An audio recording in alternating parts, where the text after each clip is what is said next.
শাপলা ফুল ফুটলেও সেই পরিমাণ এখন কমেছে। বর্তমানে জলাশয়ে খুব কম দেখা যায় জাতীয় এই ফুল। এ নিয়ে আরো জানাতে পটুয়াখালী থেকে যুক্ত হয়েছেন জসিম পারভেজ। জসিম, জলাশয়ে আগে শাপলা ফুল দেখা যেত, এখন আসলে দেখা যাচ্ছে না কেন? বিশেষজ্ঞদের সঙ্গে আপনার কথা হয়েছে কিনা, তারা আসলে কি বলছেন?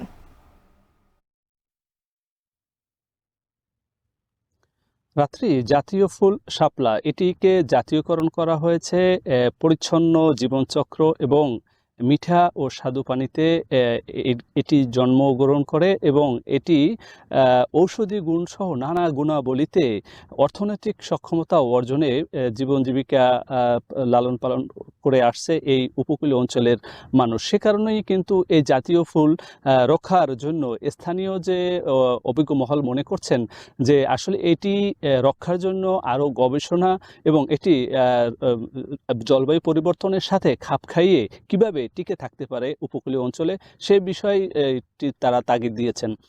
তো আমি এখন দাঁড়িয়েছি পটুয়াখালীর কলাপাড়া উপজেলার যে বালিয়াতলী ইউনিয়ন, সেই বালিয়াতলী ইউনিয়নের হাড়িপাড়া গ্রামের একদম মাঝ বিশাল একটি বিল রয়েছে। সেই বিলের মাঝখানে কিছু একটা জায়গা রয়েছে, সেখানে এই শাপলা ফুলের অস্তিত্ব খুঁজে পেয়েছি আমরা।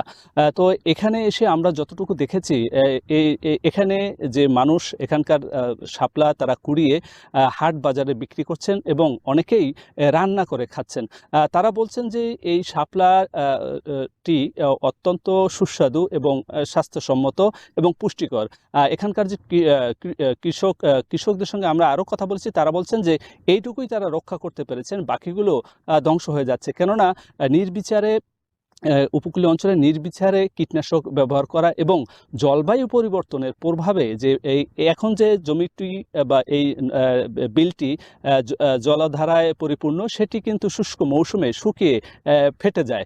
সে কারণে যে এই শাপলার যে মূল রয়েছে, সেই মূলটিও কিন্তু শুকিয়ে মরে যায়। সে কারণে শাপলা দিন দিন মরে যাচ্ছে, হারিয়ে যাচ্ছে, অস্তিত্ব সংকটে পড়ছে।